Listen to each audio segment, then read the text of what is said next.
Witchers, welcome back to the Witcher Lorecast. This is your host, Tom, or Robots, and I'm here with my good buddy, Toasty, back for another live episode. We're back from the magical past / future / weird pre-recorded episode we did last time, and Toasty's back from his adventures on the path. Toasty, did you kill any monsters out there in the wild? I'm sorry, I'm just like recovering because I didn't hear the intro part, so confused. I'm just confused. Oh, did it not play for you? That's weird. I don't know. Did you turn it down or something? No, it's like it must not be coming through for some reason on your end. But anyway, we're back. Did you kill any monsters? Yeah, obviously. Obviously you did. Well, it wasn't like anything too crazy. A bunch of like smaller contracts that I just left piled up for a while. I tried to get to him, I had to get to him, knock him out. Mm-hmm. I now have a clean slate on my contracts. Maybe take some bigger jobs. Who knows? See what happens. That's good. I'm glad that you're doing the good work of witchering out there on the road, for, keeping the people safe. Hey, me and Ben got to keep them safe out here, Yeah, you and Ben. I saw some of Ben's pictures also up on the Twitter. Him in his Witcher garb, looking all good. But anyway, welcome back, everybody. We're back. We're getting very close to the end of this whole season 2 recap, and we're discussing episode 6 this week, which I think is a very interesting episode. A little less actiony until the end, but I think this is a good one to talk about. What do you think, Toasty? I think it's a very fitting episode to talk about today on St. Valentine's Day. Wait, I don't know why I put saint, but I mean, Valentine was a saint, so that makes sense. Yes. Yes. Yeah.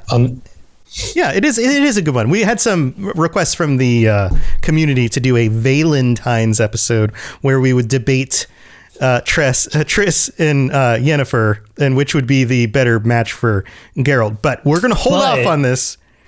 Yeah, we decided to let our patrons do that. Yes. So at the end of the month episode, you're gonna definitely want to listen to that this month, because we're gonna have probably 5-6 people debating who's the better romance option for Geralt. It's going to be a good episode. And Toasty, of course, has his opinions on this, which are, and whenever Toasty has, this is something I've learned from Toasty. It's not opinions. The things that I think are actually factual information. Right. So this is how Toasty's mind works, is that either you agree with reality, which is the way he perceives things, or you're just delusional. You're wrong. You're just wrong. Right. And it's okay. It's okay to be wrong. Yeah. Yeah. But so, I'm going to correct that. Right. So anyway, where do we start off with episode 6? Where do we start off? I should probably go to the outline, right? Maybe we should pull the notes up. Yeah, maybe. All right. So I just want to knock out this recap on a few other things. Some of the lesser, little side plots and things. So probably the most minor one that's not exactly minor, it's just not as prevalent in the episode, is the Istrid a little plot line where he goes to Codringer and Finn to discover the truth about Ciri's lineage, and kind of finds out about the elven bloodline that is rooted in their family tree. And kind of figures out that they have some sort of generational weapon thing going on because of the powers and stuff. Right. And that it stretches back to Lara Dorn. So that we get the name drop again. We have another little minor one that leads into the others. We're going to go ahead and just say it, with Vesemir and Triss at Kaer Morhen. Mm-hmm. They get attacked by Ryance, who steals the Witcher mutagen and takes it back to Lydia, to kind of use as a bargaining tool to advance his station in the situation. He wants to meet the boss, whoever the boss is. Mm-hmm. And his face now looks freaking crazy. It's all messed up. It's all burnt and stuff. So it's not looking too pleasant. And then he later Triss will leave Kaer Morhen after figuring out that the mutagen was stolen, telling Vesemir she'll leave, go to Tissaia, and is going to spill the beans essentially to Tissaia. So a little bit of more minor things. Stepping into a bigger one is the events in Sintra this episode. So we start out kind of getting more of that Francesca Fringilla like friendship growing here, where Francesca's telling about how she like learned magic from her mother, and then her father tried to kill her, kind of like bonding on some levels here, and how she ended up getting her father killed in turn, and they built a statue in her honor. So I guess her father was a real asshole. yeah. Thanks for killing your dad. We appreciate you. And then Francesca tells Fringilla that she probably should reevaluate her relationship with Kair, because she acts like a lesser person whenever he's around. Like she's timid, which we saw that in the end of the last episode when he showed up, and she looked scared. She looked scared to see him. Right. Which is the kind of thing that you don't ever want someone to have to tell you, but it's clearly a like, oh, you can tell kind of moment, you know, like, like it's always good to have that friend who can just kind of tell you the whole like, hey, you know, that thing that you do, everybody knows. You probably need to be aware that this is the way you come off to other people. And I wish I had those friends in high school. That would have been nice. No, it's good. Like you always want to have that person who can just kind of tell you the honest truth about yourself. Like, it's good to have. So, which seems to be a bit of a theme in this episode that we'll elaborate upon in a little bit. And at the end of this conversation, Kair shows up. Francesca kind of runs off, and Kair kind of like commends Fringilla on like her actions, because you know what the North was doing in terms of the elves was deplorable, but obviously he thinks that there's a more important task in mind, and that is getting Siri, and he tells her she was last seen in Sodden, we need to refocus on capturing Siri. That's what really matters, not this whole elven thing going on. Later, we see Filavandrel and Francesca talking. Filavandrel's telling her that he's also seems like something's changing now that Kair is back. Obviously, everyone's worried about Kair. Right. Like, well, he changes the equation a lot. Yeah. And but he says like he's worried, but he also reaffirms that he's willing to do absolutely anything to keep her and the baby safe. So they kind of have a little bit of a bonding moment over that. I can't remember if it may not even be a straight confirmed thing, but like this seemed like a confirmation that Filavandrel was the father, and I don't remember if they said that before. And technically they didn't confirm it here, but it seems a lot like he is the dad. Yeah, there's kind of an underlying kind of like, kind of thing going on. Mm-hmm. Yeah. So, then we see them training in the yard. The captain is kind of expressing his issues with the whole elven situation to Kair. Kair basically bullies Dara to try and who really knows it at this point. He's being real weird. Like that's the thing with Kair here, is that he's also kind of an enigma in this situation, because he seems very wishy-washy as of this moment. But I guess he basically goes into a fight with a sparring match with Dara, but we obviously know that like Dara's just learning how to fight with a sword. Kair's probably like a master swordsman or something. Oh yeah, and we already saw from season 1. We saw some of the like we saw what he was able to do against a mage, Yeah. A trained swordsman who's also a mage with a blade and was able to disarm him multiple times. Like, Kair is no wimp with a sword. And so clearly he's got the edge up on this new trainee of an elf with a sword, right? Like, and either Kair goes easy on him, which could be a situation, or Dara's just like does pretty good for defending himself. Yeah. Which I feel like with the precision of which we saw Kair take out Vilgefortz in season 1, like the moment that he disarms him like twice, figures out what the situation is here, figures out his win point, and goes for it. And like, I mean, he successfully disarms him like 4 or 5 times in that fight. Yeah. He's definitely like, I feel like he took it easy here on Dara. So more of that wishy-washy, like he's trying to prove a point, but he's also not trying to, like, I guess, break their spirit here. I think it's like a dominance thing. I think it's like hey, I'm in charge, don't mess with me. It may be also possibly a side effect of like the situation that he, went through prior, being a prisoner and stuff. He might be like having some residual feelings about not being in control of situations. Maybe. Yeah, it may, or he's just kind of taking out some frustration. Yeah. So, but I think we'll get a closer look into him, as we get more Witcher stuff.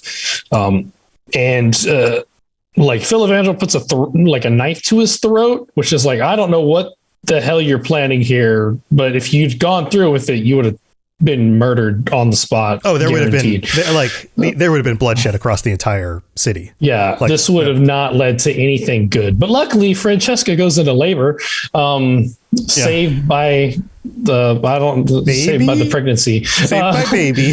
Yeah.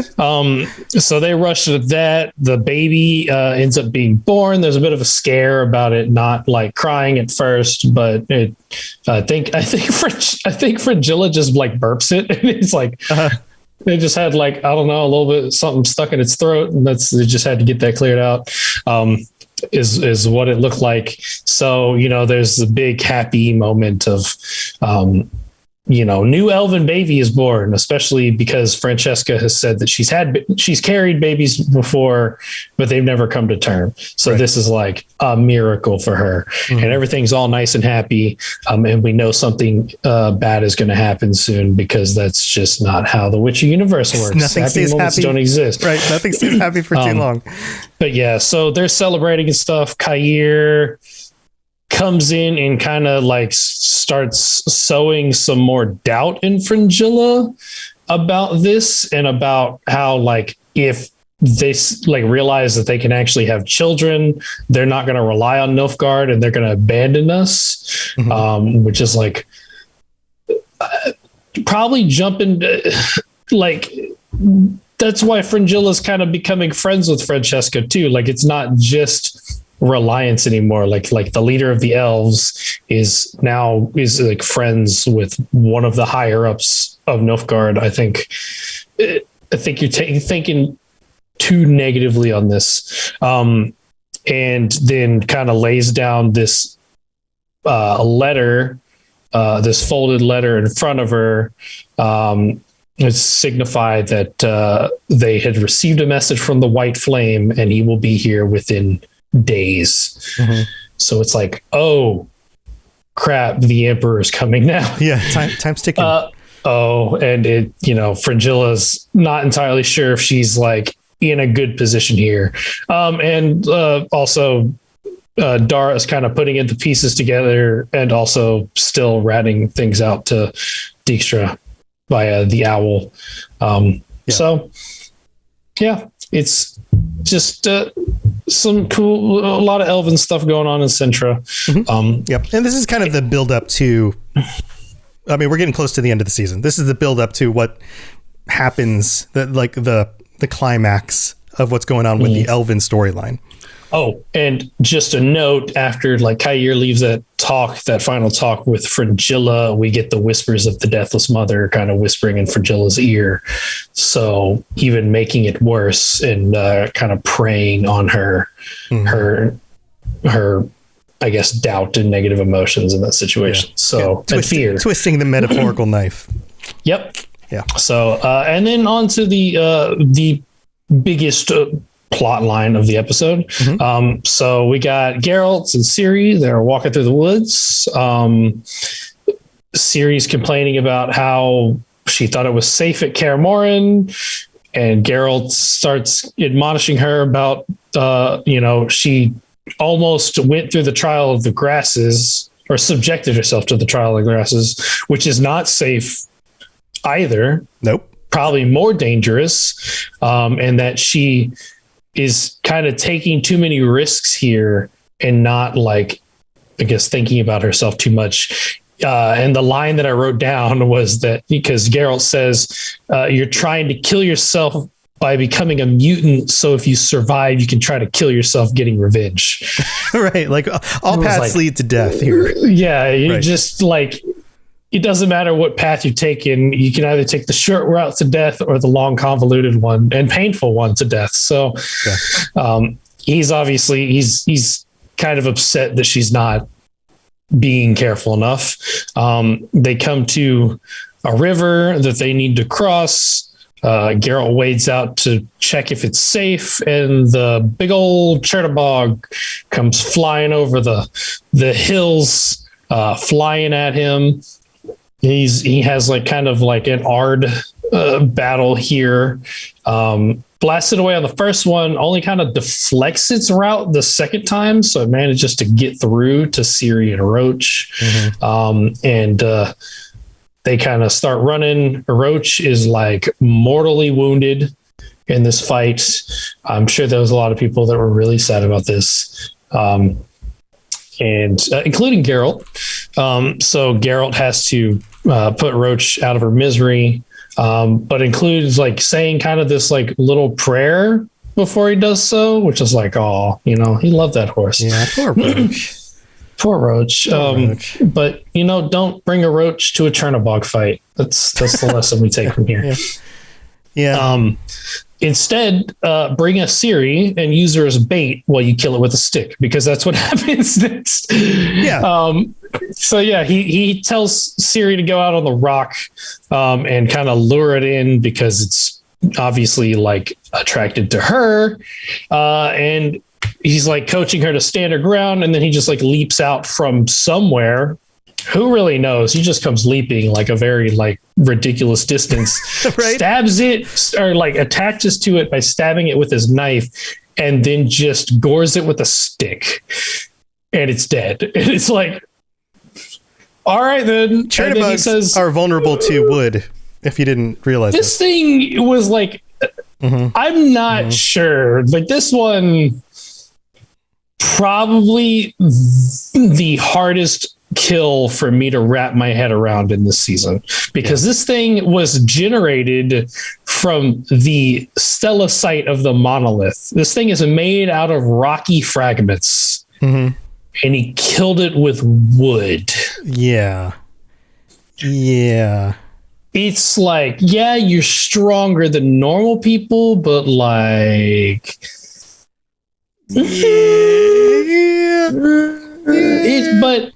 But he kind of makes up for it because he lands on the ground and he gives a very funny line of, where the fuck are my swords? Right. Which, good question. Where are your swords? Because you have them later. That's another question. I guess if vampires can be killed by like wood through the heart. But vampires are made of flesh. Yeah, I guess you got that. Yeah. This thing's made out of stone. Right. Yeah, it's kind of weird. I mean, sure. Weird. Like, and apparently a stone that is so hard and dense that it's like, the only thing that can do anything to it is the like shattering force of the Elder Blood. Right. Yeah. They could have picked a different monster here. Yeah, it's just hard to wrap my head around. Let's move on. Yeah. They're walking, now they don't have a horse, so they're forced to walk to their location. Siri's talking about how she felt that pull again with the Chernobog, like she did with the Leshen. Yep. So like it's obviously resulted from the monolith, or like a different world beyond the monolith. We all saw it actually come from the monolith. So, but she also says that she didn't think that it wanted to hurt her, which kind of brings us back to the giant bug thing that we saw before, where like it had plenty of opportunity to hurt her, but it was kind of just looking at her. So they just feel some sort of connection with her that's possibly not violent. It's just a curiosity or something. Or they're on some sort of mission to... Yeah. It's possible because they're monsters. They could be feeling the pull to her as well, but they can't voice that. We only get to hear her say she feels a pull. They might be as well. Probably is what's happening because they keep finding her.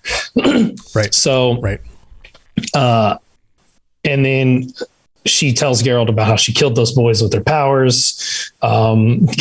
Geralt tells her that she's got some catching up to do because there's only 4 of them. It's like, all right, then. Good dad moment, Geralt. This is how I comfort your insecurity over killing people. Telling you haven't killed enough people yet.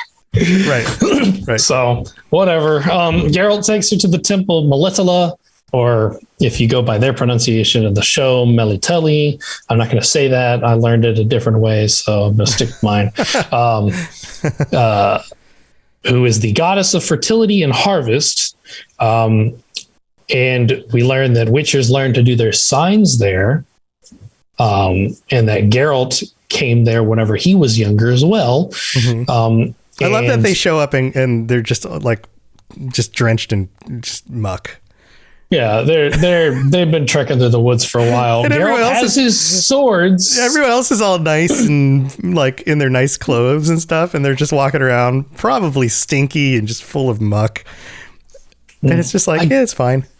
Yeah, I guess his swords got like scattered into the woods or something whenever Roach got attacked. Yeah. But also like he's had a scabbard on his back the entire time. Why is he wearing at least the steel one? Right. I don't know. Right. But whatever. He gives up his weapons because there's no weapons allowed in the Temple of Melitele. We meet Mother Ninika, who is a personal favorite of mine. Just put that out there. From the books, she was a personal favorite of mine from the books, and I do appreciate the portrayal of her in the show too. I appreciate it a lot. But basically, they came here to help Siri learn to control her chaos. And they kind of have a little bit of a bonding moment. Seems like Ninika might have like a bit of knowledge because Siri refers to herself as the daughter of chaos. And Ninika's like, where'd you even hear about that?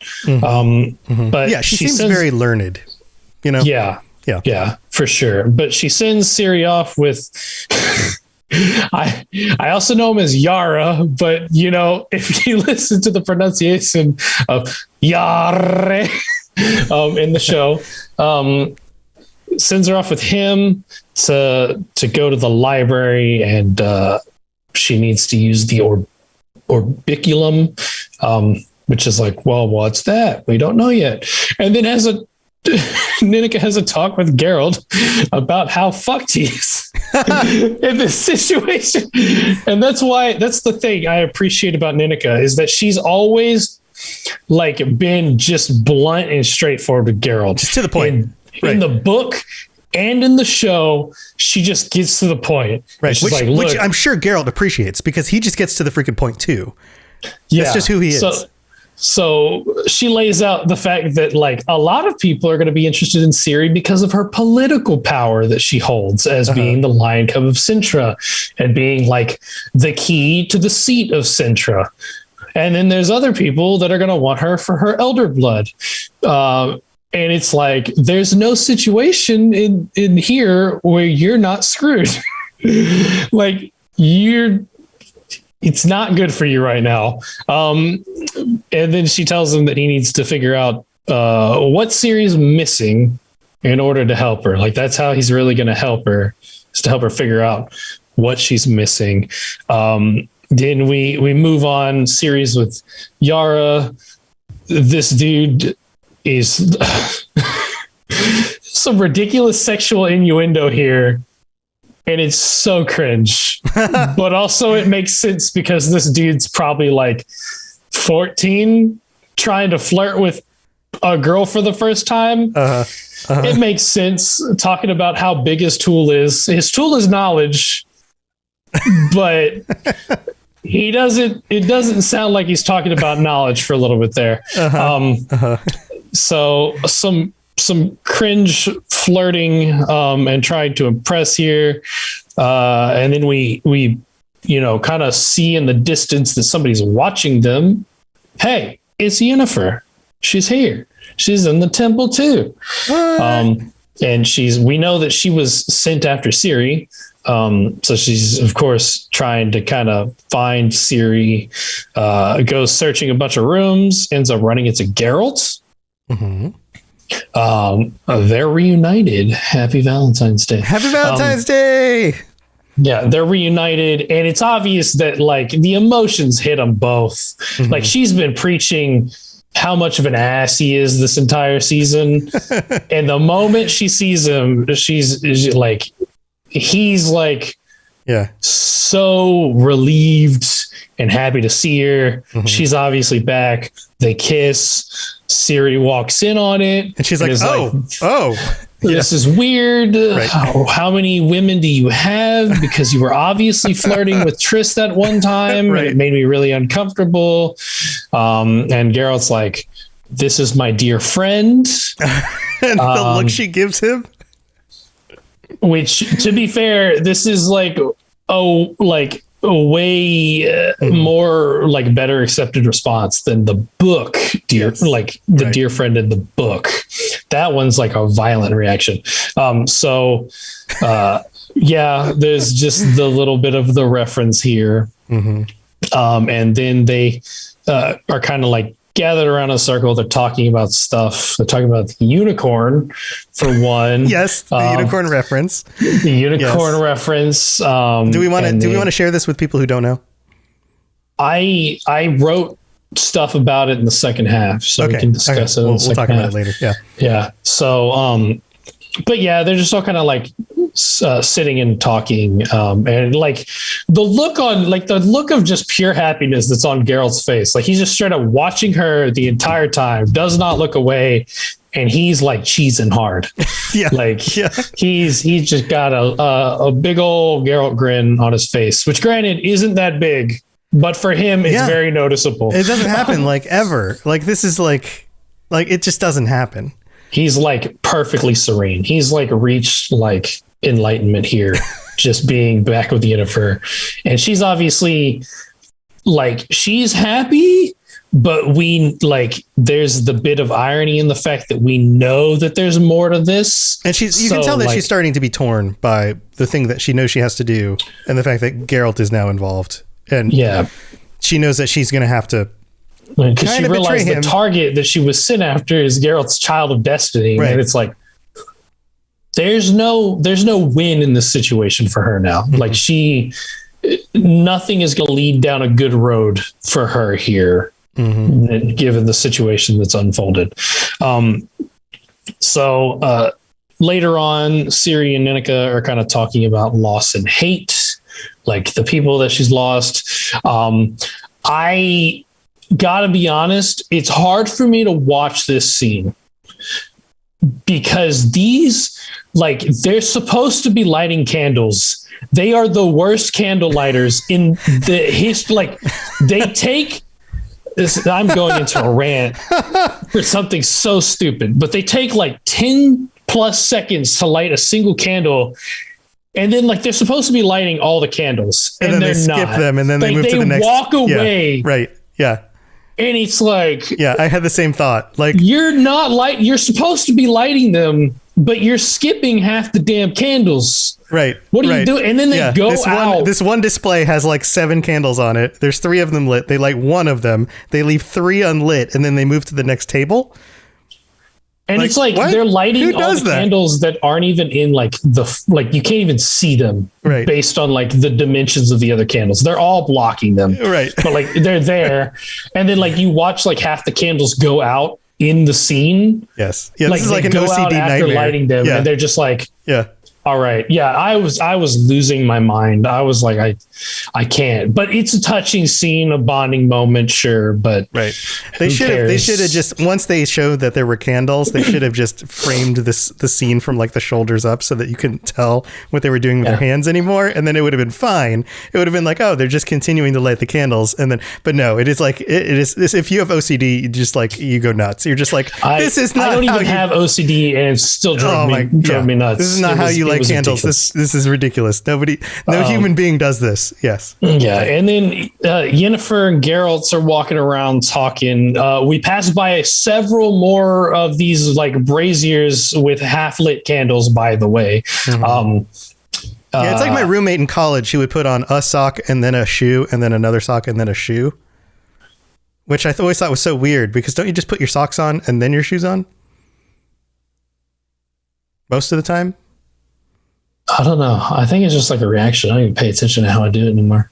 Yeah, I think like you get your socks and then you put your socks on and then you go to your shoes and you put your shoes on most of the time, right? Unless your socks and shoes happen to be like sitting in the same place. Anyway, Anyway, I'll think about it tomorrow when I'm putting on my socks and shoes. Think about it, I'll get back because to like if you pull your socks out of your sock drawer, you put your socks on and then you go to where your shoes are and you put your shoes on. But to put your sock and then your shoe, that's just weird. What about people that put socks on before their pants? That's also weird. Like, shouldn't you already be wearing pants? I know, right? Like some people do that. I don't like it. There's a normal order of operation that like sometimes gets adjusted because the situation changes. But when the normal order of operations is the odd version, that's weird. I don't know. They just threw the order of the operations for lighting these candles out the window, though. Yeah, they're just like totally whatever. Right, right. We're gonna get a message. Somebody's gonna be like, "Tom is totally wrong." This makes sense. Maybe, but also like the other thing is it was unnecessary for them to move to a different like they could have had this entire conversation standing in place and it wouldn't have been a problem. Right. So Absolutely. they could have just had like a bunch of candles and then just been lighting all those, like just working on lighting the candles while talking, but they moved away. Right. Yes. But they have a touching conversation. They have a touching conversation. And, Siri kind of like lets out a little bit of her like, pain of like her loss of losing all the people she she's loved. Finally able to bond with somebody who's mature and informed and an older female. Obviously she's been able to talk to Triss. Run away because of sexual tension. Right. Well, and she's been able to talk to Triss, but it's also somebody who's not like particularly close, somebody who, she feels safe sharing something with, who she doesn't have to live with, it's a unique situation that she's able to open up to somebody who has some wisdom, has some advice, and yet she can kind of move on.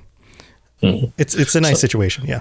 And then Yennefer and Geralt are walking around talking. Yen tells Geralt about Ryance and how he was looking for him because they didn't mention Siri whenever the interrogation.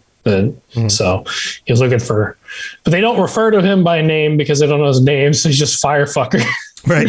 Which is great. And then Geralt has like the most perceptive / most clueless moment like ever, because he can literally hear her heartbeat and how fast it's been beating the entire time he's been with her. So he knows that she's like nervous about something or maybe lying about something because your heart rate speeds up when you're lying. Mm-hmm. But then he's just like, you don't gotta be nervous. You're here with me now. It was like, Geralt. Yeah, he doesn't know why she's nervous. Think with your head, not your head. Okay. Right. And then Ciri's kind of walking around. She's been carrying this damn orbiculum around the entire time, by the way. Yep. So she was lighting candles while holding it. Right. She's like, is that thing heavy or something? Like, I don't know, whatever. Yeah, she doesn't know what to do with it. she's walking around with this thing. She finds a book on the ground. She sees a little bit of that fragment of the prophecy, like the time of contempt, and is like looking at it. She's flipping pages, and then she's like gets blood on her fingers, and so there's like blood on the book. She's like, this isn't good. She finds Yara like absolutely like face smashed in on the ground. Yeah, poor kid. Yeah. And then like Ryan shows up with the Michelet brothers, to which I thought this was really funny because he's like full on like barely conscious on the ground, like face pounded in. Mm-hmm. And she tells him, go get Geralt.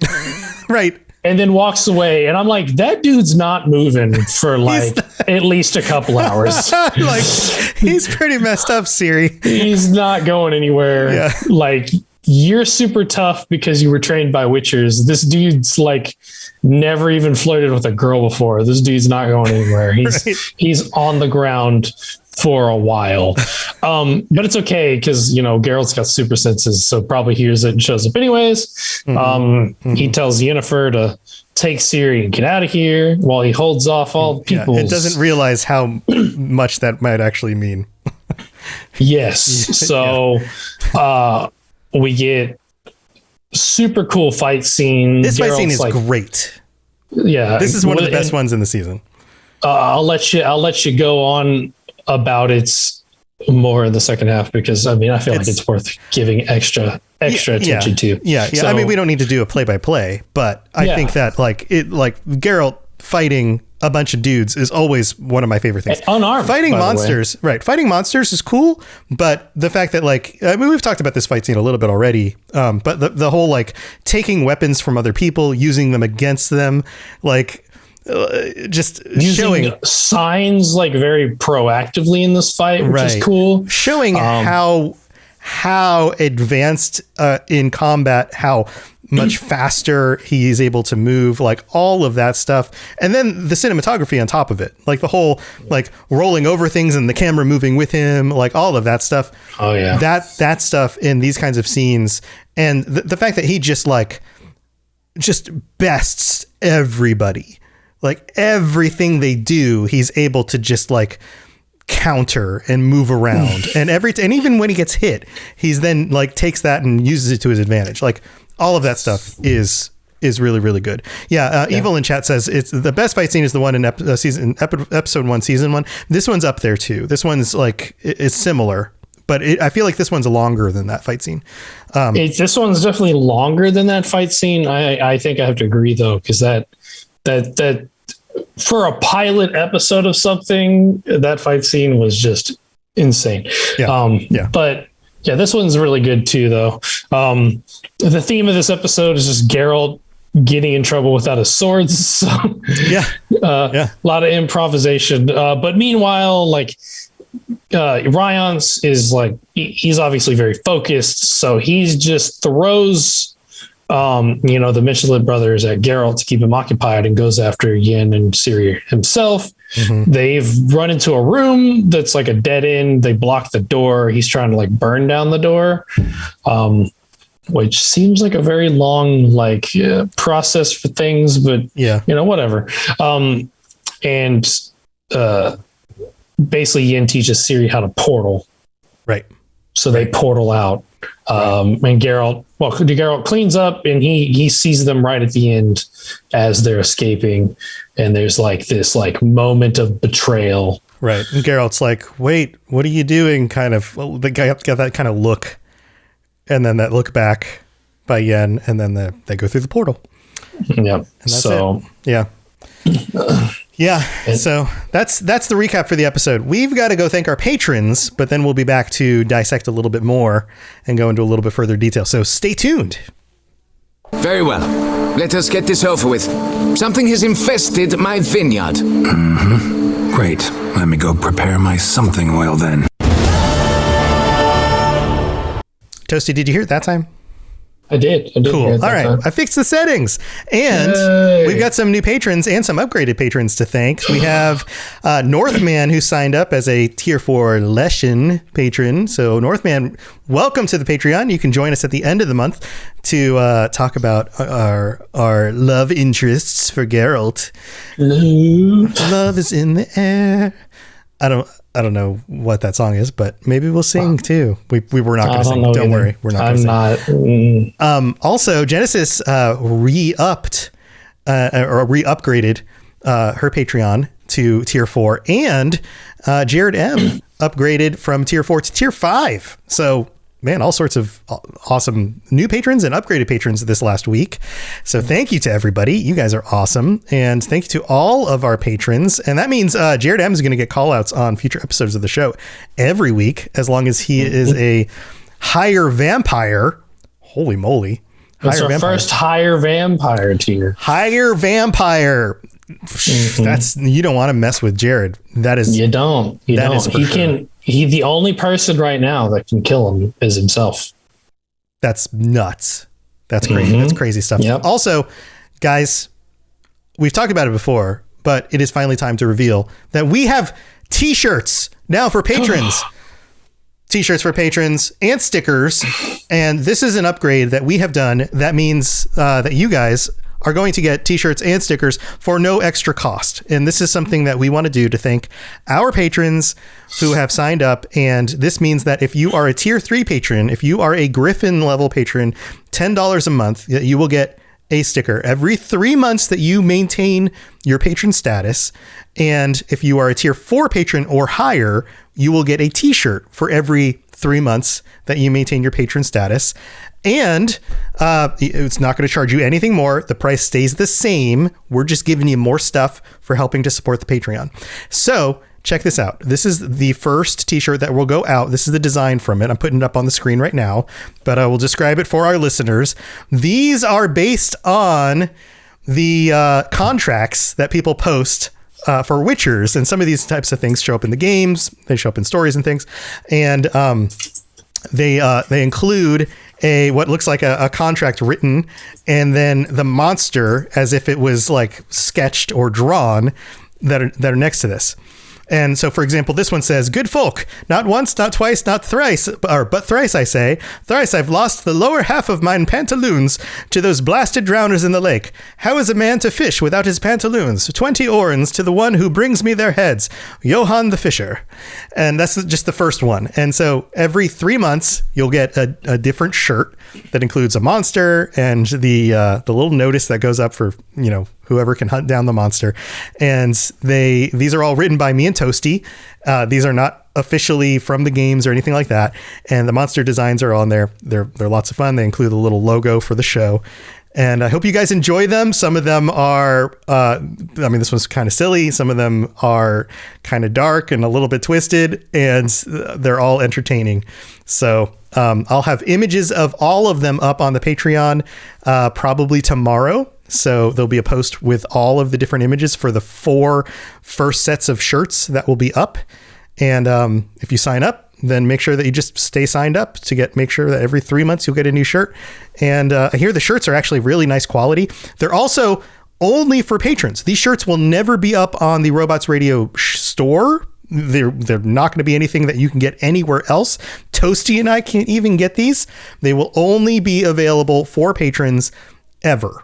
They will never be reissued anywhere else. They're limited just for you guys. So if you want these, this is the only way you can get them. And they're just a big way for us to say thank you for supporting us. And I hope you guys enjoy them. So go check them up out on the Patreon. And thank you again to all of our patrons. If we've done anything to help you get through your workday, your drive to work, your workout, or dreaming about curling because you watched too much of the Winter Olympics, then go to patreon.com/WitcherLorecast and check them out. The question semi-auto bizarre in chat asks, are they collectible? So you get the first one. If you sign up, you get the first one, the second one, the third one, the fourth one in order. And then if after the year ends, we'll issue out 4 more. We'll make new ones. And as long as you stay a patron and the show keeps going and you guys keep supporting us, we'll keep doing the show. And then you'll collect, and you'll eventually get the entire series of all of them. So If you want the stickers, you just have to sign up as tier 3. And if you want the t-shirts, you just sign up as tier 4 or higher and just stay signed up and you'll continue to collect all of them. So there you go. Also, we have some new reviews. It's been a few weeks since we recorded last because Toasty was away on his thing. So we'll try to get through these as quick as we can. We've got one from Canada from BitGirl who wrote, "Excellent listen. This is a great podcast. I am living in a cabin in the woods in northern Canada." This is awesome. "And via my satellite internet, I am able to listen to this super interesting podcast about my new favorite show, The Witcher. I'm learning so much about such a fantastic world. When I was younger, I used to read fantasy books by candlelight." That sounds amazing. That sounds awesome. Sorry, I had to remove the image. "Now I listen to this lore podcast by candlelight. Thanks, guys, for best podcast ever." Well, that's awesome, big girl. Thank you for leaving the review, and I hope you continue to enjoy the show by candlelight. Then we have one from the U.S. This one is from Aaron Whitecomb, who writes, "Election ate my homework and all my free time. 5 stars. The show hooked me. I'm drowning in the books, and now the Witcher 3 game is reeling me in. Basically, my entire pop culture life has been consumed by a leshen. Literally no carrion. There's a lot to know about life on the continent. So dark, so brutal, and yet also weirdly hilarious. These fellas have been amazing guides on the path to help fill in some holes every time I go, wait, what? Like how Blood of Elves is labeled book 1, but it isn't actually the starting point. Before I had Toasty," she spelled it the weird way, Toasty, "breaking it all down correct way with the details, I was a little lost. I appreciate the depth of knowledge and passion they have for the Witcher lore and what they explore, and that they explore all parts of the Witcherverse, not just the show or the game, but all the stories on all the platforms. They also give their fans a voice on the show from time to time. 5 out of 5 medallions. Pull up a chair, pour yourself a potion, and give this podcast a listen if you love The Witcher. Thanks, guys, for keeping the show fresh while we wait for more content from the Witcherverse." Thank you, Aaron. That's an awesome review. We also have Mrs. J2334 from the US who wrote, "Toss a coin to this podcast," 5 stars. "As a Witcher newbie and history teacher," that's awesome. Cheers for teachers, by the way. That's awesome that you're a teacher. Awesome work. "I am so excited to have found a podcast that hits so many of my interests. Fantasy genre plus mythology plus The Witcher. I became a fan through the show, then played The Witcher 3 and am currently reading the books. This podcast has gotten me through hours of grading when I can't get my Witcher itch from watching the show, playing the game, or reading. Thank you for all you do." That's awesome, man. Listening to this podcast while you grade. That's so cool. Keep up the good work as a teacher, and thank you for the review. And then we also have Justo Jackson from Great Britain who wrote in the review and said, "Listening on Spotify and it's so good. 5 stars. Love this podcast. I read The Last Wish and Sword of Destiny and on Season of Storms now. Love the games too, and the Netflix show is amazing. P.S. It wasn't Last Wish that was recently written. It was written second, but comes first. It was Season of Storms recently written that was around the time of those books." So we addressed that recently. I think that was something that came up in one of the episodes a while back. But thank you to Justo Jackson and everyone else who wrote in reviews. And if you would like to help us out and you listen on Apple Podcasts, if you leave a 5-star rating and some words, we will read it out on a future episode of the show. And if you listen on Spotify, which I know almost half of our audience does, and you scroll to the top of the podcast list or where you can see all the episodes, there's a little section where you can leave us a 5-star review. And when we get to 250 reviews, then Toasty is going to dye his hair, which is going to be hilarious.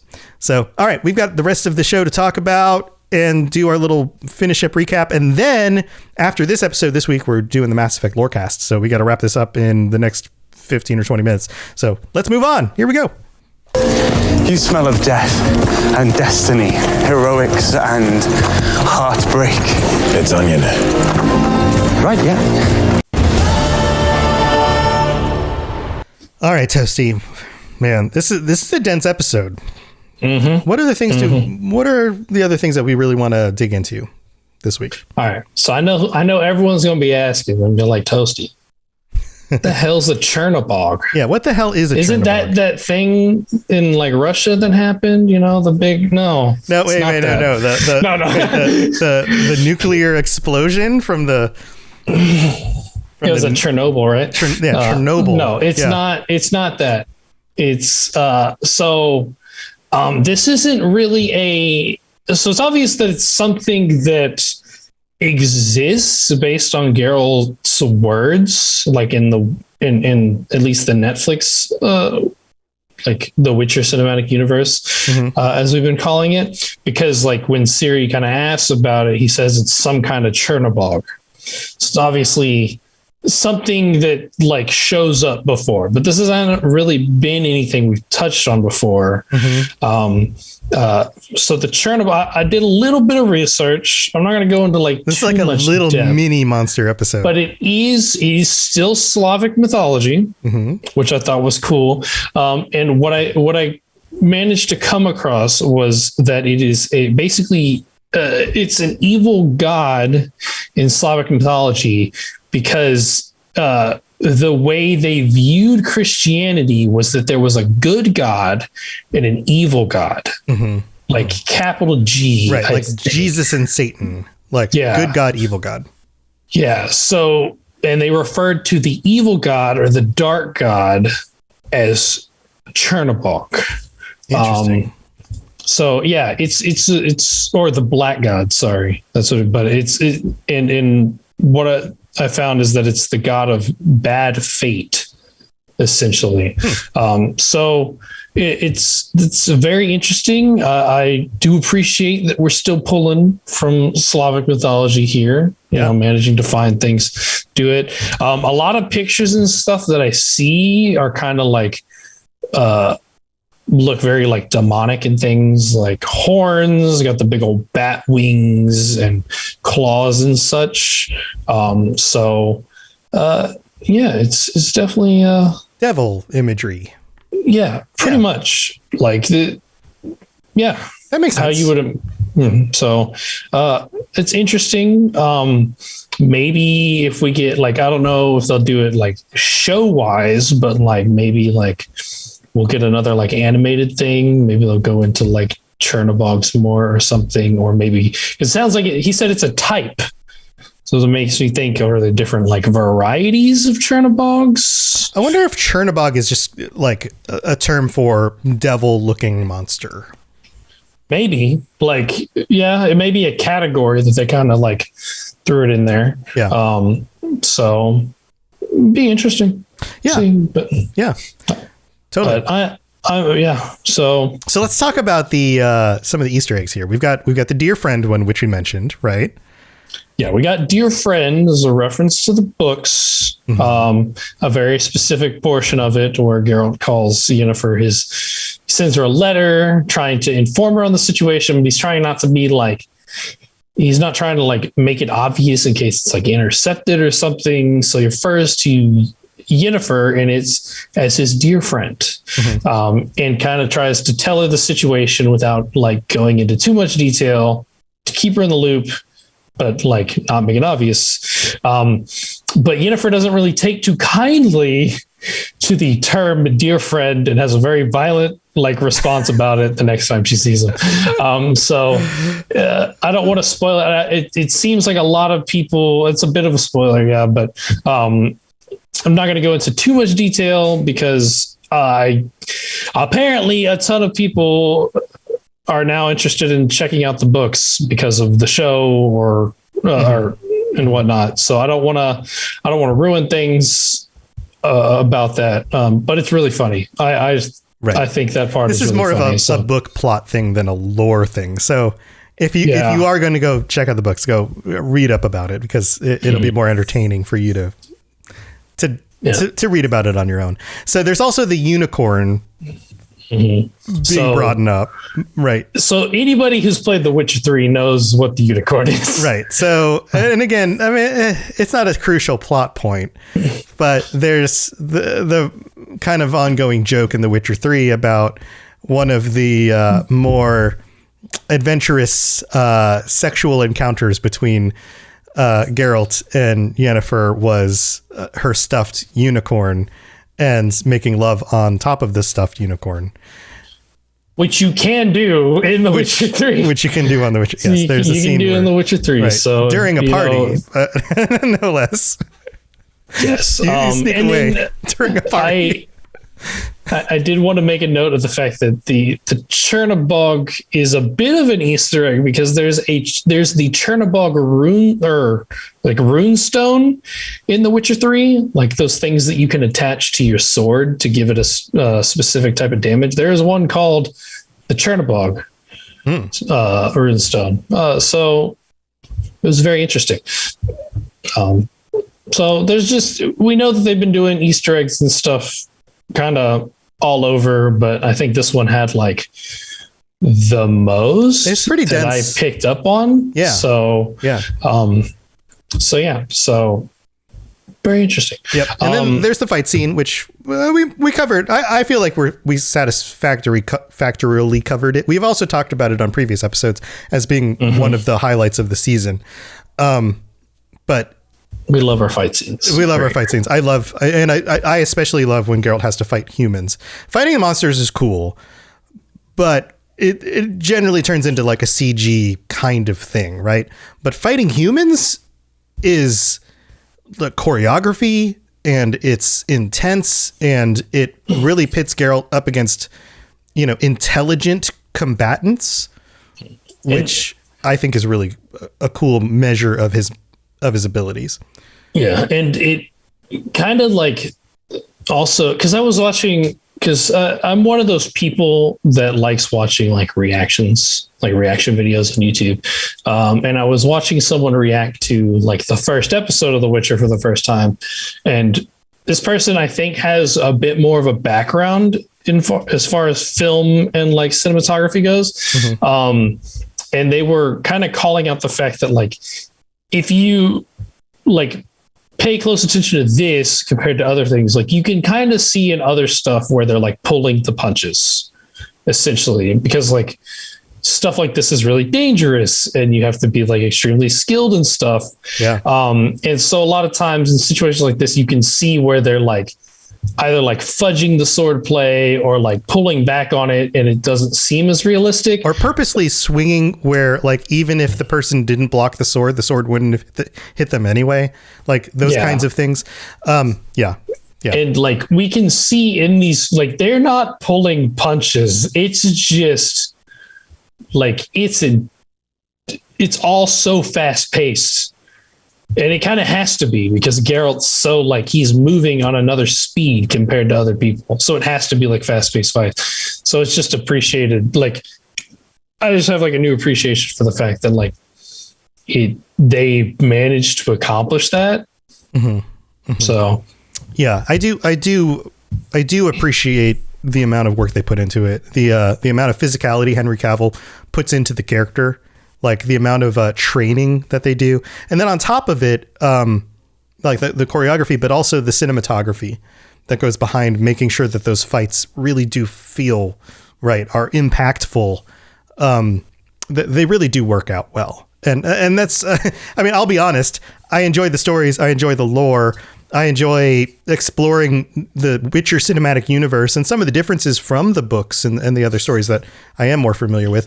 But then just the fight scene, like the visceral quality of the fight scenes, and just, like that's half the reason I enjoy watching cinema, especially like on a big screen. Like there's a reason why I put a little bit more money into the last TV I bought in order to get a bigger screen TV with really good, HDR and like a nice home theater setup. It's like I don't go see movies in the movie theater unless it's like a big action flick, because that's, for me, I feel like that's just worth it.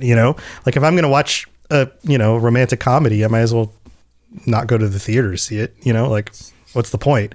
Right.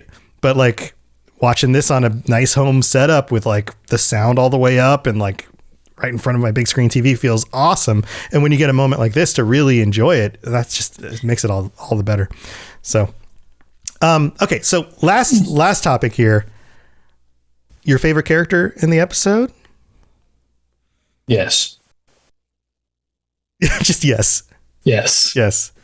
Mother Ninika, like I said before, I just have a huge appreciation from, like, she wasn't even like a major character in the books even, but she was in it like enough to where she had an impact, at least for me personally. And then, the portrayal here, I honestly didn't even go into any, like, I didn't go look up the actress or anything, but I don't even know if I want to. Like this, I now see this person as Mother Ninika, and I'm totally for it. You feel like she portrayed the character so well that you don't want to ruin that illusion in your mind. You feel like she reached into the book and was like, this person is now synonymous for you. Yeah, so there's a bit of a difference. I think the Ninika in the book's a bit more stern. This one's got a bit more of like a kookiness to her, which I'm fine with though. I'm totally fine with that. Okay. But she's still, like, regardless, she still told Geralt how it is, which I just thought her delivery of, like, the way she spoke and the delivery of, like, her lines and stuff, I just thought was both, like, entertaining, but also kind of a little bit silly, which, for me to appreciate the silliness and stuff, it means it's got to be, like, pretty good, because I'm not really I'm not Tom. So, but you appreciate my silliness. So I'm kind of like Mother Ninika to you. Basically. I'm like your Mother Ninika. You're like a Witcher, and I'm like your Mother Ninika. I can just tell you straight up, but then you appreciate when I'm silly. Also, that's our relationship. That's what you're saying? You just nod. All you have to do is just move your head up and down a little bit. Just a little, just a tiny bit, just a little, just the slightest little bit. Just blink your eyes. This makes for really good audio entertainment right now. I'm like holding my eyes open so I didn't blink. I have to. It's fine. I think people understand perfectly through the audio medium my thoughts about that whole thing that you just said. I think people are going to understand. So yeah, it's fine. That was a total agreement because he didn't disagree. Right. Yeah, see, he just agreed. Anyways, I think that's about it. Yeah. So we've got 2 episodes left. So episode 7, episode 8, and then we've wrapped up season 2 of The Witcher. And then we've got, let's see, today is the 14th, which means we've got the 21st for episode 7. We've got the 28th for our end of the month patron chat, where we'll be talking, we're going to be arguing Yennefer versus Triss for Geralt. Or possibly that somebody could throw in something else in there. Yeah, I mean, there's some other potential love interests. See, the thing is that, so I'm gonna let a little bit of my thing, because I don't. Wait, Rob the Princess says the podcast is over forever after that? Nobody told me this. It might. Who knows? Then the world ends and there's just no more podcasts. But after that, we're going to get back to start a war. Who really knows? I hope not. I hope not either. But like, this is the significant impact this topic will have. I think this podcast that episode specifically will just start a war. Someone's going to argue Shani. I imagine that's another possibility. I think that's unexpected. Somebody could argue Yaskier / Dandelion. Someone, if they're really like into the books, they could argue Frigilla. They could argue, what's her name? Coral. It's a lot of romances in the books that Carol goes through. Rob the Princess says prostitute number 7. Mm-hmm. Maybe. Who knows? So after that, we're going to wrap up season 2. And then next month, we'll be on to other topics. We're getting back to the way things kind of were before season 2 topic stuff, or actually season 1 recap, season 2 recap started. We'll be covering some more of like the deeper lore stuff, some more monster episodes, because those were very popular. A lot more monster episodes. I think people want to hear the monster episodes. So we'll be doing some of that stuff. So lots more fun stuff to come. We'd love for you to come join us on the Chris Yennefer debate episode. So plenty of time to sign up if you aren't already. And then also, if you do, have an actual romance expert on the show. Me? That episode. Me? No, Genesis. Oh, because she does a podcast about. She does a podcast on video game romances. That's true. Mm-hmm. But I'm also married. That counts, right? I'm also married. Well, so you too then. We're romance experts by definition. We have the bona fides. I'm not wearing my ring, but I got it. It's upstairs on my dresser. That's like confirmation. That's like confirmation that you got romance, buddy. Yeah, you did the romance thing. Somebody confirmed that you romanced them. That's what that means. That's official. Isn't this your second marriage? Yes. I romanced 2 people and then unromanced one of them. That's how that worked. I was like, I'm good at both. Saying that, I'm good at both things. You kept talking, and I was just like, I just got to throw shade at this. And now I'm an expert at both things now. I'm a double expert at one of them. Anyway, that's this week's episode. Thanks for tuning in, everybody, and we'll be back next week. Talk about episode 7, and same time, same place. Monday nights. Tosi, you got anything else going on you want to share? Just Twitter. Follow us at the Witcher Lorecast on Twitter. I don't think I got really anything else going on right now. Cool. Not really. Cool. Yeah, we've got the Mass Effect Lorecast coming up after this. That's normally on Sundays, but it's tonight because we had to push it back due to the Festival of Romance, which is today, but Sam was celebrating that yesterday. And then I've got a bunch of other podcasts. You can check out all the different lorecasts and all the other shows on the network at robotsradio.net, and all of my live streams that happen during the week over here on the Robots Radio channels on Twitch and YouTube, and also Facebook, if you like Facebook. But that's where everybody in my parents' generation would go to complain about the Super Bowl halftime show. Get off my lawn. All right. That's the end of this show. Dear. I know. That was a thing. Yeah. I know. They posted. It's just dumb. I don't even talk about them. I haven't, I've watched a couple people react to it, and I was kind of like, this is like an iconic Super Bowl halftime show. I know. It was so good. And then everybody like 65 and over was just like, get off my lawn. And I'm like, just shut up. You guys don't even understand. Anyway, thanks for tuning in, everybody. We'll see you later, and I'll be back in about 15 minutes with the next show. So if you like Mass Effect, just hang out. I'll be back in a little bit. See you guys in a bit. Bye, everyone. Oh, stay safe on the path. Thanks for tuning in to the Witcher Lorecast. We'd love to hear about your experiences with the games and the books and the TV series and all your thoughts on everything. Please check out the Robots Radio Discord and follow us on Twitter at Witcher Lorecast. You've been listening to a Robots Radio podcast. Smart shows for interesting people. Check out all the shows at robotsradio.net.